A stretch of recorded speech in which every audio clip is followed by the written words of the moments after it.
పిల్లలకి ఋతుక్రమం ప్రారంభమవుతుంది. ఇది పీరియడ్స్ ఆగటానికి, మెనోపాజ్ స్టేజ్ రావడానికి 40-45 ఇట్లా ఉంటుంది సమయం. ఈ మధ్య వ్యవధిలో స్త్రీలందరికీ ప్రతి నెల 4-5 రోజులు మరి ఋతుక్రమంలో కాస్త బ్లీడింగ్ సమస్య అనేది ఉంటుంది. అలాంటి ఋతుక్రమ సమయాల్లో వీళ్ళ మానసిక స్థితి బాగోదు.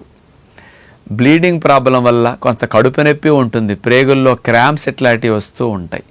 మరి ఇలాంటి సమయాల్లో యోగా చేయటం మంచిదా, యోగా ఆపటం మంచిదా అనేది చాలామందిలో ఉండే సందేహం కూడా.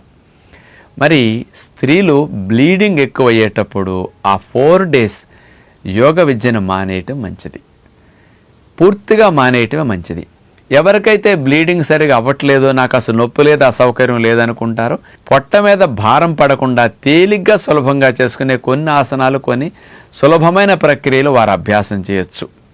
కానీ ఆ సమయంలో పూర్తిగా మానేయటం మంచిది. ఎక్కువ బ్లీడింగ్ ఉన్నవారు అసలు దరిదాపుల జోలికి వెళ్లకుండా కంప్లీట్ మానేయాలి 4-5 days. కానీ స్త్రీలకి ఆ పీరియడ్స్ టైంలో మానసికంగా కాస్త హార్మోన్ ఫ్లక్చుయేషన్స్ వల్ల అసౌకర్యాలు ఎక్కువ ఉంటాయి, చిరాకులు ఇట్లాంటివి. అలాంటప్పుడు ఆ మూడ్ స్వింగ్స్ని తగ్గించుకోవటానికి, మనసుని రిఫ్రెష్ చేసుకోవటానికి ఆసనాలు, ఇతర సూర్య నమస్కారాలు చేయొద్దు. కానీ ప్రాణాయామం మాత్రం తప్పనిసరిగా 3 సార్లు చేసుకోండి. పొట్ట ఖాళీగా ఉన్న ఉదయం, మధ్యాహ్నం, సాయంకాలం ఆ టైంలో కనుక చేస్తే మీరు చాలా ఫ్రెష్గా, ఆ మూడ్ స్వింగ్స్ తగ్గుతాయి, మీరు చాలా స్టేబుల్గా ఉంటారు, చాలా ఆ ఒత్తిడి భలే తగ్గుతున్నట్టు అనిపిస్తుంది. ఎందుకంటారా, ప్రాణాయామం చేయటం ద్వారా ప్రేగుల మీద, యూట్రస్ మీద భారం పడదు, ఆ క్రాంప్స్ లాంటివి నొప్పి ఎక్కువ ఉండదు. కానీ ప్రాణాయామం చేసినప్పుడు కొన్ని హ్యాపీ హార్మోన్స్, ఎండార్ఫిన్స్ లాంటివి ఎక్కువ రిలీజ్ అవుతాయి. మీలో స్ట్రెస్ హార్మోన్ కార్టిజాల్, ఎడ్రినల్ లాంటివి తగ్గుతాయి.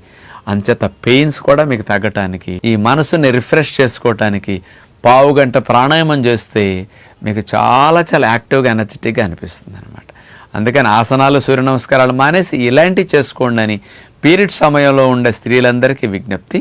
నమస్కారం.